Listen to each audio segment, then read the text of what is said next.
आज Doubtnut app download करें। Doubtnut पर अपने सभी गणित, रसायन विज्ञान, भौतिक विज्ञान और जीव विज्ञान के डाउट्स का करो सफाया।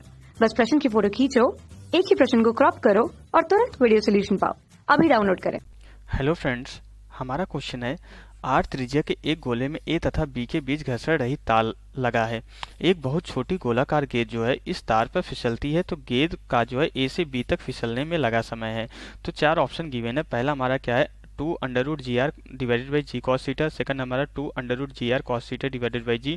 थर्ड हमारा 2√R divided by g. Fourth हमारा GR divided by √G cos theta. Question को फिगर के थ्रू समझते हैं। ये फिगर हमारा क्वेश्चन में गिवन है। ये हमारा कोई गोला है, तो यहाँ पे ए से बी हमारा कोई तार है जो कि हमारा घर्षण रहित है। तो इस तार पे हमारा कोई गेंद फिसलना स्टार्ट करती है, तो ए से बी तक आने में कितना समय लगेगा।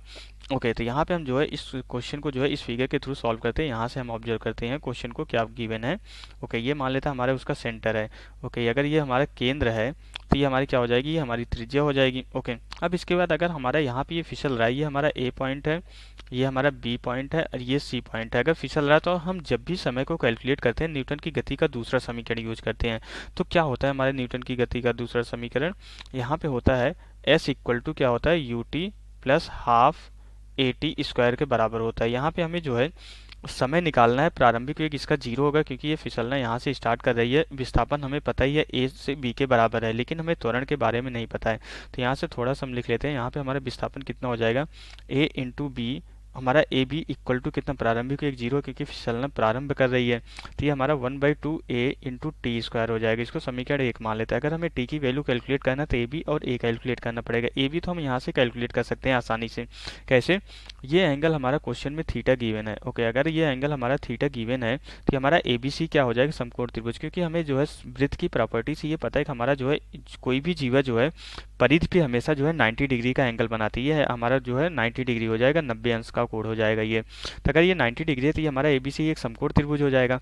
हमारा ए बी क्या हो जाएगी, इस एंगल के लिए ए बी हमारा आधार हो जाएगा, बी सी लंब हो जाएगा और ए सी हमारा कर्ण के बराबर हो जाएगा। तो हमारा कॉस थीटा क्या होता है, कॉस थीटा हमारा होता है, ये हम जो है समकोण त्रिभुज की प्रॉपर्टी से कॉस थीटा हमारा क्या होता है, आधार ए बी डिवाइडेड बाई कर्ण के बराबर होता है। कर्ण हमारे यहाँ पे व्यास के बराबर होगा। तो अगर त्रिज्या आर है तो व्यास हमारा कितना हो जाएगा, 2r के बराबर हो जाएगा।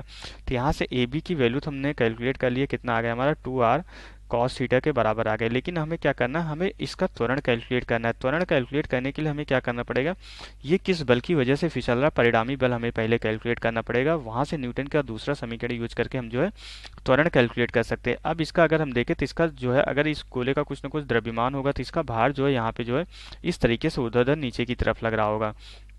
ओके, तो अब ये एक तरीके से हमारा ए बी क्या है, एक आनत तल है। तो ये आनत तल पे हमारा भार जो है न तो ऊर्ध्वाधर ऊपर की तरफ है न नीचे की तरफ। तो यहाँ पे इसको जो है दो घटक में डिवाइड कर लेंगे। एक हमारा क्या हो जाएगा, एक घटक हमारा जो है इस तरीके से जाएगा और दूसरा घटक क्या होगा हमारा, यहाँ पे दूसरा घटक इस आनत तल के समांतर आएगा। इसका दूसरा घटक हमारा इस तरीके से जो है आनत तल के जो है समांतर आएगा। ओके, यहाँ से हमारा क्या है, ये हमारा भार एम जी है। ओके, अगर यहाँ पे इस गोली का द्रव्यमान अगर एम मान ले, अगर इसका द्रव्यमान m मान ले तो ये भार mg है। ये वाला, ये अगर हमारा थीटा कोण है तो ये भी एंगल हमारा थीटा हो जाएगा, क्योंकि ये दोनों रेखाएं हमारी समांतर है और ये एकांतर कोण है। ये एंगल हमारा थीटा हो जाएगा। तो यहाँ से ये वाला जो हमारा घटक हो जाएगा, ये क्या हो जाएगा हमारा mg कॉस कॉस थीटा के बराबर हो जाएगा। ये वाला घटक mg cos थीटा हो जाएगा और ये वाला घटक हमारा mg sin थीटा हो जाएगा। यहाँ पे हमारा एक फोर्स और लग रहा होगा जो कि तल के द्वारा जो है गेंद पे लगाया जाएगा। यहाँ पे इस तरीके से जो है अविलंब प्रतिक्रिया बल। ओके, तो यहाँ पे हमारा जो है ये अविलंब प्रतिक्रिया बल हमारा क्या लग रहा होगा, n मान लेते हैं। तो यहाँ पे ये अविलंब प्रतिक्रिया बल को कौन बैलेंस करता है, mg sin थीटा हमारा बैलेंस कर रहा है। mg sin थीटा को जो है अविलंब प्रतिक्रिया बल बैलेंस कर रहा है। और ये mg cos थीटा, यही हमारा जो इस कण पे लगने वाला परिणामी बल mg cos थीटा होगा। इसी की वजह से ये हमारी गोली क्या होगी, यहाँ पे जो फिसलना प्रारंभ करेगी। तो हमें क्या होगा, हमारा परिणामी बल mg cos थीटा लग रहा है यहाँ पे। तो यहाँ पे हमारा परिणामी बल कौन सा लग रहा है, कण पे हमारा जो है एफ नेट जो लग रहा है वो कितना लग रहा है, हमारा जो है एम जी कॉस थीटा के बराबर लग रहा है। तो और हमें जो है न्यूटन के दूसरे नियम से हमें पता है कि हमारा क्या होता है कि किसी भी वस्तु पे लगने वाला परिणामी बल उस वस्तु के द्रव्यमान और त्वरण के गुणनफल के बराबर होता है। तो ये एम जी कॉस थीटा हो जाएगा। तो यहाँ से हमारा जो त्वरण कैलकुलेट होकर आ जाता है, इसका त्वरण हमारा कितना आ जाता है, ए इक्वल टू जो है जी कॉस थीटा के बराबर आ जाता है। तो यहाँ से हमारा जो है त्वरण कैलकुलेट हो गया। अब हमने जो है विस्थापन भी कैलकुलेट कर लिए, त्वरण भी कैलकुलेट कर लिए। तो यहाँ से इस समीकरण से हम जो है आसानी से जो है टी की वैल्यू कैलकुलेट कर सकते हैं। तो हमारा टी ए बी कितना है, हमारा ए बी हमारा है 2r कॉस थीटा के बराबर है, इक्वल टू हमारा क्या है यहाँ पे जो है 1/2 ए टी स्क्वायर है। तो 1/2 इक्वल टू हमारा कितना हो जाएगा 1/2 ए हमारा कितना है, ए हमारा जी कॉस थीटा के बराबर है इंटू हमारा जो है यहाँ पे टी स्क्वायर है। तो ये कॉस थीटा हमारा जो है इस कॉस थीटा से कैंसिल हो जाएगा। तो ये जो टी स्क्वायर आएगा हमारा, टी स्क्वायर कितना आ जाएगा हमारा 4r डिवाइडेड बाई जी के बराबर आ जाएगा। तो इसका जब हम वर्गमूल ले लेंगे तो टी इक्वल टू हमारा 4 का वर्गमूल 2 हो जाएगा, ये बाहर आ जाएगा, हमारा अंडर रूट क्या हो जाएगा r डिवाइडेड बाई जी के बराबर हो जाएगा। तो उसको ए से बी तक फिसलने में लिया गया समय हमारा कितना हो जाएगा, ए से बी तक आने में समय हमारा कितना हो जाएगा, ये हो जाएगा t equal to 2 under root r divided by g के बराबर हो जाएगा। अब देखते हैं हमारा कौन सा ऑप्शन करेक्ट है।